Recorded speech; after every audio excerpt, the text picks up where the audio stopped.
My guest at this time hosts Throwing Down with Renee and Miesha every Monday from 2 to 5 Eastern on SiriusXM Fight Nation, channel 156 on SiriusXM radios and the SXM App.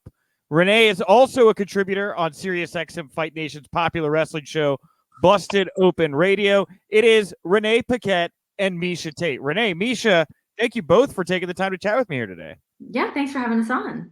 It's our pleasure. Happy to be here. Yeah, well, very cool. I am very excited about the show and excited to have you two together. What an interesting pairing. I guess we'll start there. Like, how did you two get paired up together for the show?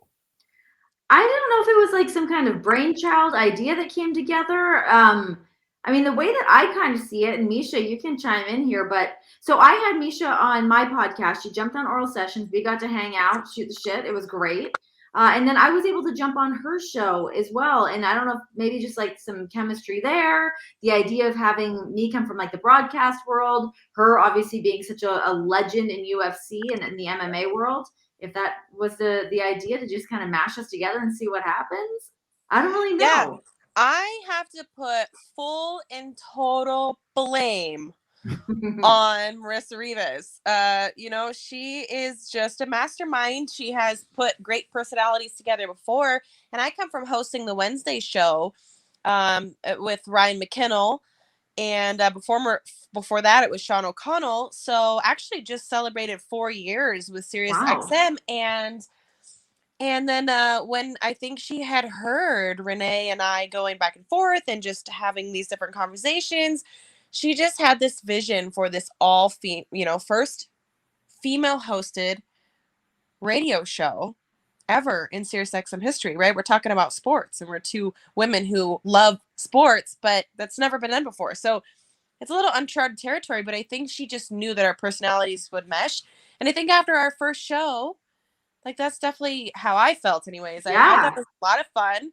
I thought we were definitely able to like sling a little shit back and forth and have fun with it and laugh at each other and laugh at our mistakes. And it's a great pairing that I think has a lot of room to grow still too. Yeah, it's a lot of fun. I mean, yeah, coming off of that first episode, and yeah, I mean, I kind of felt like I was walking into it like, I'm not sure what to expect. I'm not even sure how to prepare for this. I've never really done radio before. I host a podcast, but I was like, wait, how does this work? What's going to happen? So it was really cool to get that first episode under our belts. The chemistry is already there. So like, I can't even imagine in like a couple months where we're going to be and the conversations we're going to be able to have. It's really cool for Sirius to give us this platform and really trust us to be the two women that can sort of forge this path and navigate these waters as the two first women to host an MMA pro wrestling podcast. Yeah. And Renee, you've obviously been a trailblazer for women in pro wrestling for a while now. And Miesha, obviously the same over in MMA. It's really cool. I noticed in the press release for sure how excited you were to bring more female voices to combat sports in general. I don't know if you wanted to talk just about like what it means to have more female voices in the room for sports that, typically don't have as many female voices in the room. Yeah, I think like, at least from my point of view, I mean, I can talk on the wrestling side of things all day. And like you said, I've been able to check off so many boxes in the world of professional wrestling from what I was able to do with WWE and my career there. But now to kind of pivot into this role, and you're right, we don't get to hear a lot of women's opinions on that. And, it's funny, I think leading into the show, I was so excited to get this going. And then hearing, I was like, oh, wow, we really are like the first women to do that. And not to shy away from the pressures of that. But I do think we need to have more women in that role. And I think as much as we get to step in there and do that, I think there are a lot of people that want that. And they're like, we need more women doing things. We need to hear that. I hope that those same people come in and support us while we're doing this. Absolutely. And just to kind of second that, man, we're just having fun. Like, we're two women who genuinely love combat sports. I'm very novice when it comes to the pro wrestling world, so I'm definitely I know I have a lot to learn, but I'm willing to. And I think Renee is dead set on getting me to turn over as a full-on fan. I mean, if I can really look at the tea leaves here, I think I see you having a match, girl. I'm taking it even beyond that. Yeah, there might be something in the cards there. She might be onto something, so we'll see. I've definitely, I went back and I watched Hulk Hogan versus the Giant. Never saw that before, and that was really fun. So you know what? I think there's room to grow here, but and I do want people to understand too, though, that although we're two women kind of having fun, leading a charge, so to speak, talking about combat sports, Yeah. we're just two women also having fun, shooting the Yeah. shit together, talking lifestyle. I mean, it's so much more than just combat sports, and we just have a natural charisma together that I think it's going to flourish as time goes on. You're going to see we're going to have a lot of fun, and I think it'll just be a good listen for anybody. Like, Yeah, honestly, I think it's gonna be a lot of fun. It Yeah. feels really cool to be at like the precipice of what I feel like will be a really cool relationship and dynamic and show that we're just kicking it all off. So yeah, I mean, to have that first show under our belts, I'm feeling pretty confident and good about it all.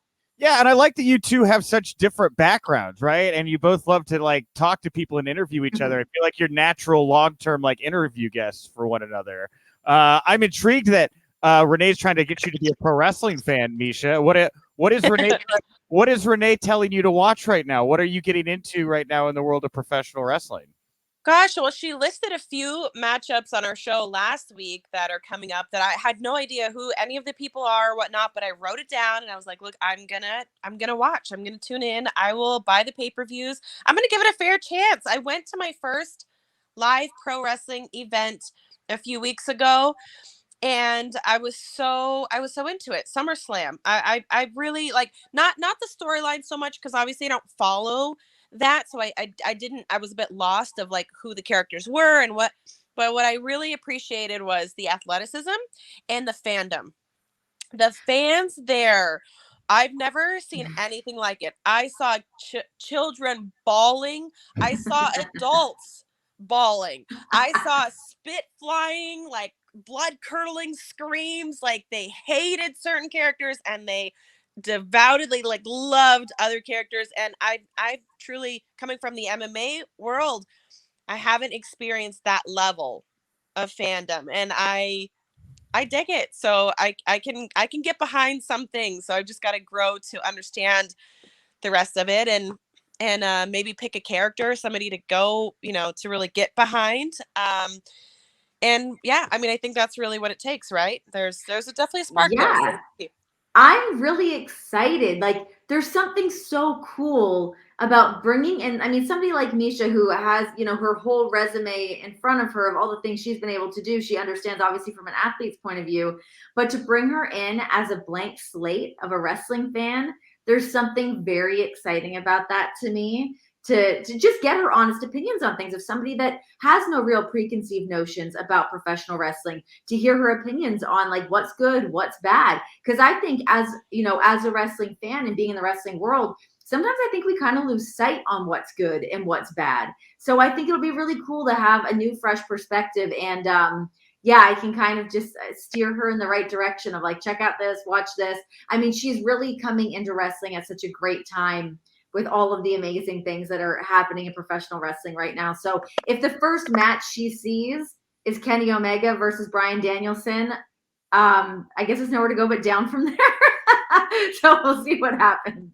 I mean, we all want to see Bryan versus Moxley as well. Let's not shortchange your husband here. Oh, right? I would never shortchange my husband, but I just mean, now that storyline is already kind of going in that direction, I think that that's what people want to see. But people have been able to see Daniel Bryan versus Dean Ambrose. We've never seen the American Dragon, Bryan Danielson versus Jon Moxley, at least not for a very, very long time. So that'll be cool. Yeah, it does seem like Jon is currently embroiled in a feud with all of Japan. I think that's the way I think I've heard it described by many fans as just Jon Moxley v Japan at this point, which is cool. He's living his best life. He's enjoying it. Yes.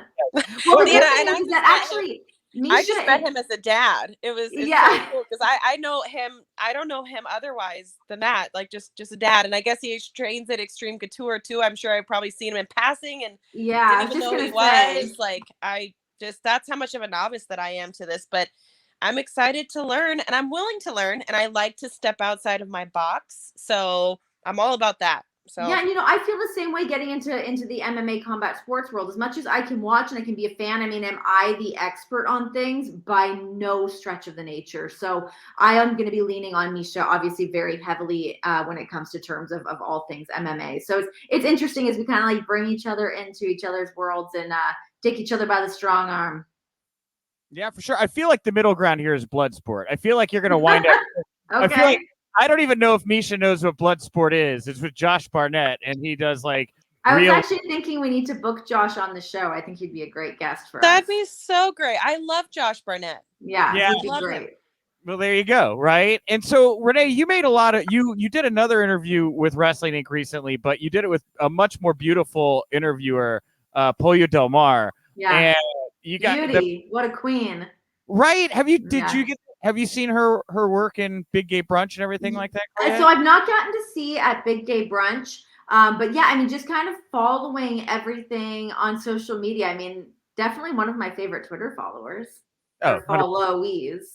Yeah, blessed to talk to her. But you made a ton of news when you said that your WWE non-compete might be coming up here soon. Is it done? Is this why I think I'm free and clear? So you could do whatever you want now. I can be in Bloodsport. I'm going to be in Bloodsport, and everyone better buckle up and hold on to their asses. I'll fight anyone except for Miesha. I won't fight Miesha.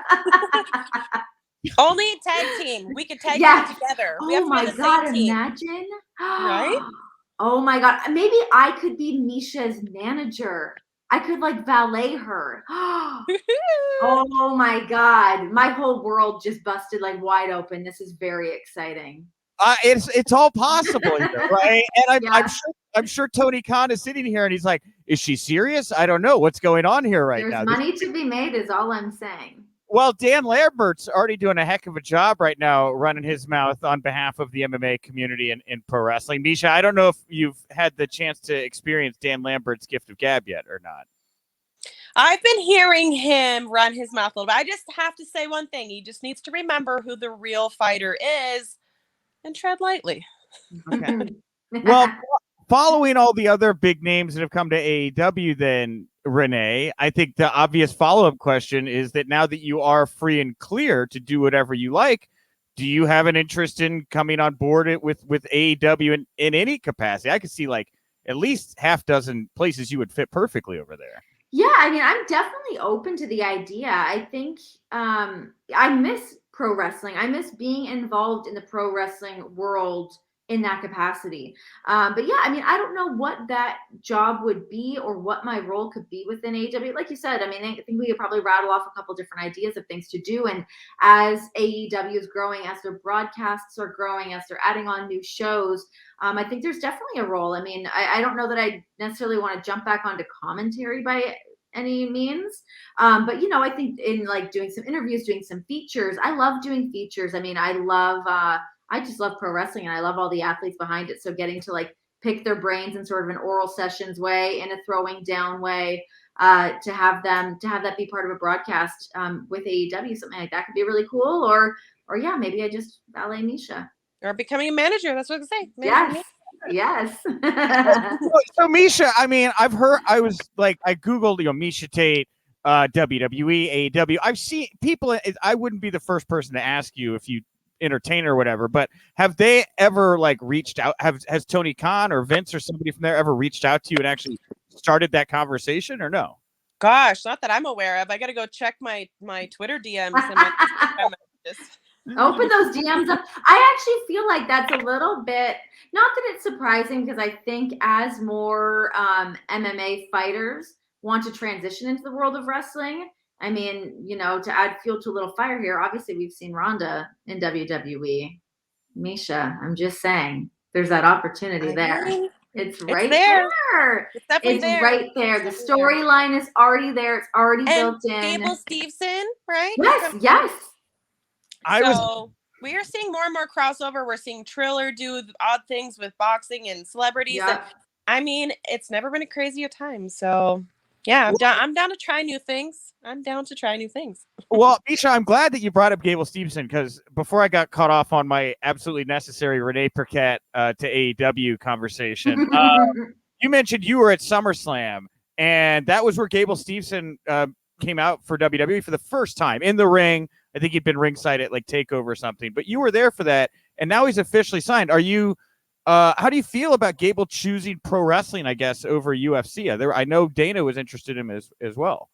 I think it's what I expected him to do, because the way that I look at it is he's been doing combat sports for the majority of his life, and I think he needs to just have some fun, get out of his element a little bit, and it's a great opportunity to raise his brand, make a lot of money, and have that elevated brand if and when he does come to the UFC, which I believe that he will, because I had him on my prior show Wednesday, MMA Today, still every Wednesday if you want to listen to my host. It's all flying solo now without me. Oh no, sorry. But I know you stole me, Renee, but I'm okay with it. I'm totally okay with it. And I said, what is it that really gets you fired up? What is it? And he said, being the baddest man on the planet, like that's really, and granted he's the baddest wrestler on the planet, with the Olympic gold. I still think that kind of fire to have that label eventually will come around, but he should play right now. He should be having fun. He should be going over and do pro wrestling. He should get into movies. He's got every door and avenue open to him right now. Let him venture off and elevate that brand and have some fun while he's doing it.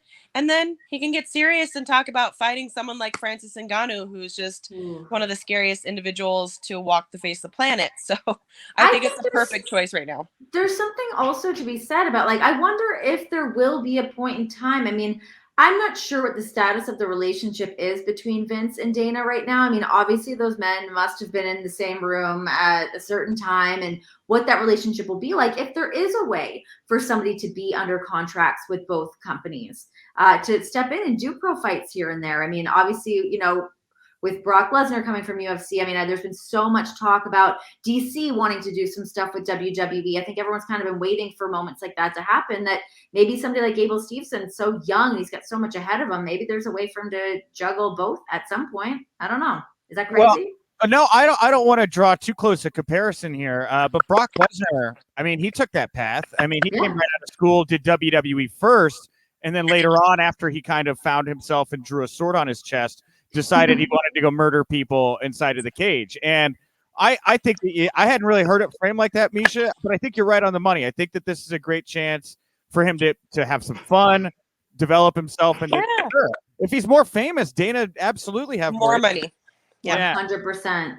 Up that value.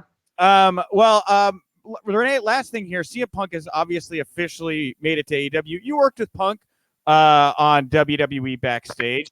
Are you surprised that he decided to commit to AEW, or did you think there was a chance that maybe he would wind up in the WWE fold?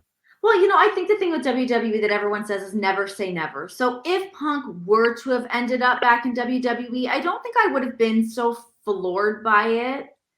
Because I think no matter what, everyone was just kind of waiting. Like, when's he going to put the boots back on? When are we going to get CM Punk back in the ring? And honestly, as more time was passing, I was like, shit, are we just never going to see this? Is it never going to happen?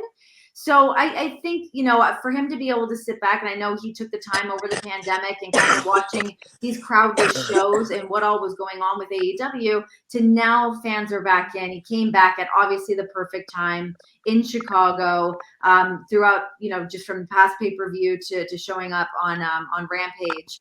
But I'm not surprised that it was AEW decided to go to. I think the thing for him, I mean, whether it's talking money, talking dates, whatever it comes down to, it's the storylines and the people that he wants to work with. I don't think there was anything fresh and new in WWE that he really wanted to do. I don't think there was anyone there that he wanted to work that he hasn't already worked, storylines that he's not already been able to do. I mean, whether it was at AEW or at Ring of Honor or what have you, to now looking at things being busted wide open at AEW and having, Adam Cole's there now. We've got the Kenny Omegas, the Young Bucks, for him to be able to tag with Bryan Danielson. That was one thing that he mentioned to me on my podcast. So I think it's just those other opportunities and different avenues that he can kind of take his career now. I think that's what really spoke to him more so than somebody driving a truck of cash up to his house, which hopefully he got that too. I think he got that too.